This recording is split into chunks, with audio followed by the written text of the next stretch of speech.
This is a satellite image of the Beirut port in Lebanon, captured on July 31, 2020. But just 4 days later, something would happen here that would completely change everything, turning this peaceful port into a scene of utter devastation. The hangars at the port were reduced to rubble, and at the center of it all, a massive crater appeared, 135 meters wide, about the length of 2 Boeing 747 airplanes placed end to end. What exactly happened here that led to one of the largest non-nuclear explosions in the world? Welcome back to another gripping story from Information for All viewers on August 4, 2020. A video clip went viral. It showed a bride named Isra Sablani standing in Beirut's Saifi Square, posing for her wedding photo shoot.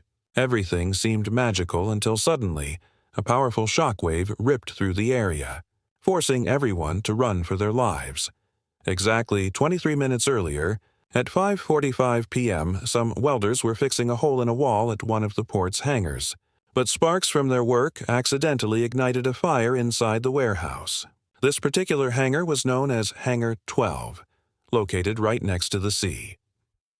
10 minutes later, at 5:55 p.m., a team of 9 firefighters and 1 paramedic arrived at the scene.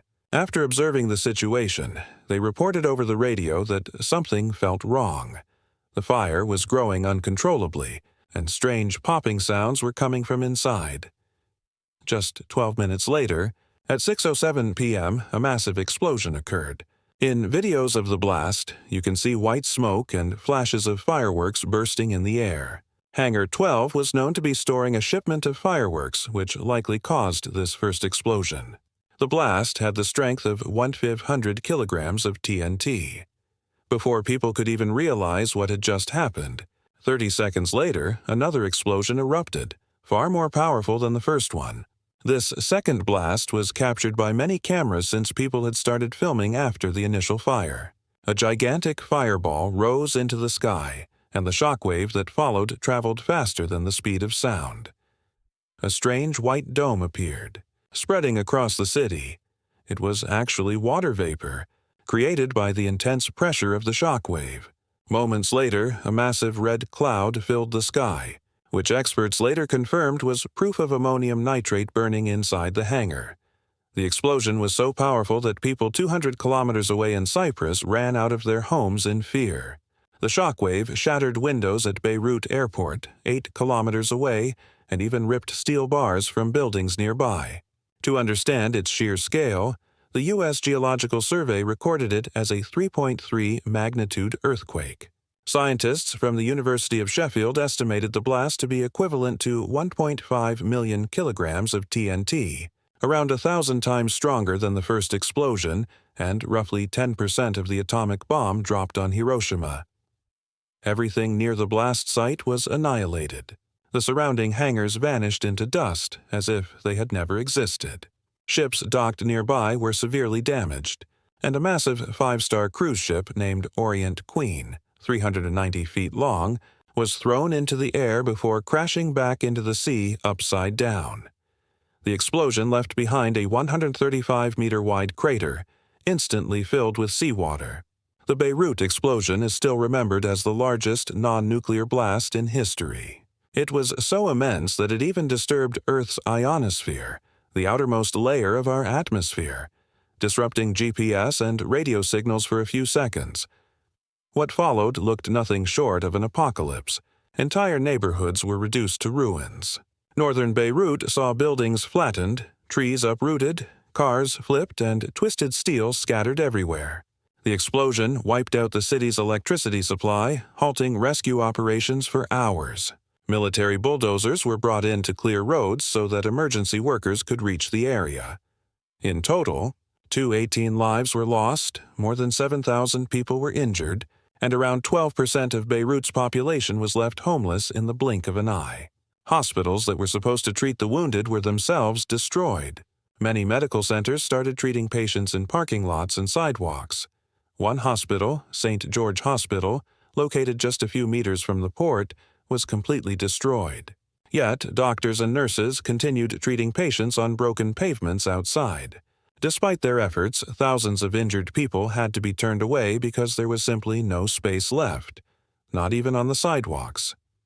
It's said that after the blast, many residents of Beirut opened their homes to shelter the homeless, those whose houses were far from the port and spared from destruction. The fire at the site continued to burn for 7 long hours, sending thick black smoke into the sky. This was not just an explosion. It was a moment that changed Beirut forever. The next day, thick clouds still hovered above Beirut's sky, heavy with smoke and sorrow. The smell of sulfur and burnt rubber lingered in the air for days, a haunting reminder of the tragedy that had struck. But soon, anger began to rise across Lebanon. Massive protests erupted as people flooded the streets demanding answers. What truly caused this explosion? According to reports, Hangar 12 had been used to store dangerous materials: oil cans, kerosene, hydrochloric acid, and around 15 tons of fireworks. It was a ticking time bomb, just waiting to go off. Despite housing such flammable materials, the warehouse had faulty wiring, no smoke alarms, and not even a sprinkler system. But that wasn't the only danger hidden inside. There was something far worse: a massive consignment of 2,950 tons of ammonium nitrate, stored carelessly in plastic bags for nearly 7 years without proper safety measures.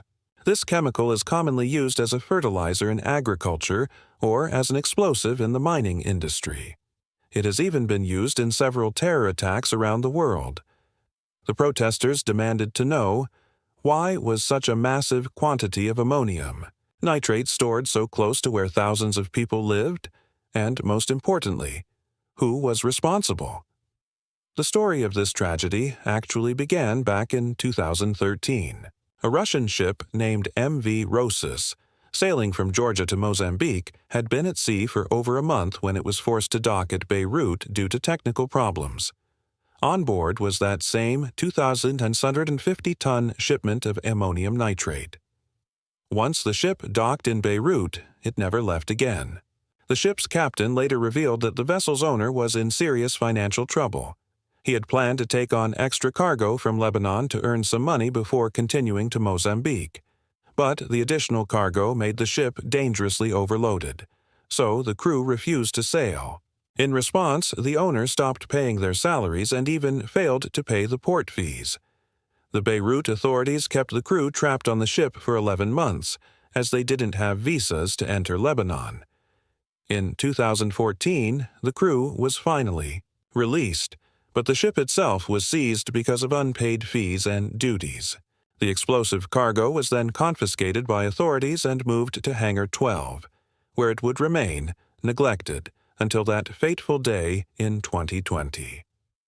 Over the next 6 years, as the ammonium nitrate sat piled inside the hangar, port officials repeatedly sent emails to government authorities warning them of the risk, but no one paid attention. The first email, sent in 2014 by the former Director of Customs to an urgent matter judge, warned that storing such a highly explosive chemical at the port was extremely dangerous. He never received a reply. According to an Al Jazeera report, one of the emails even demanded that the cargo be exported immediately, as the climate inside the hangar was unsafe for such chemicals. Another letter suggested the government should sell the ammonium nitrate to a Lebanese explosives company to get rid of it altogether. The last warning email was sent in 2019, once again highlighting the grave risks. But the government ignored it, even when a hole appeared in the wall of Hangar 12, increasing the security threat. It's believed that during the repair of this hole, sparks from welding caused the fire that triggered the catastrophic blasts. Now, in 2025, 5 years have passed since the Beirut explosion, yet the real culprits have neither been punished nor properly tried. Political interference, ministerial immunity, and judicial conflicts have repeatedly stalled the investigation. Judge Fadi Sawan, who initially charged several high-profile ministers, was removed from the case. Later, Judge Tarek Bitar took over the investigation, but Hezbollah and Amal groups strongly opposed him. filing a court injunction that froze the process. From 2022 to 2024, the investigation remained completely suspended. In January 2025, after Nawaf Salam became prime minister and amid rising tensions between Israel and Hezbollah, the case was reopened. In May 2025, reports emerged that Judge Tarek Bitar would finally deliver his verdict on August 4, 2025, exactly 5 years after the explosion. Even today, the scars of that tragic day remain visible across Beirut.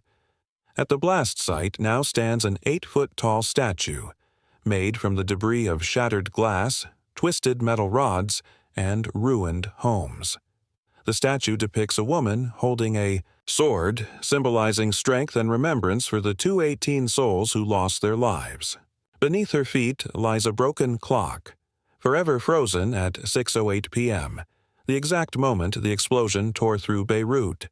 It has never ticked since that day. And as always, we hope you'll support this story by liking and sharing this video from Information for All.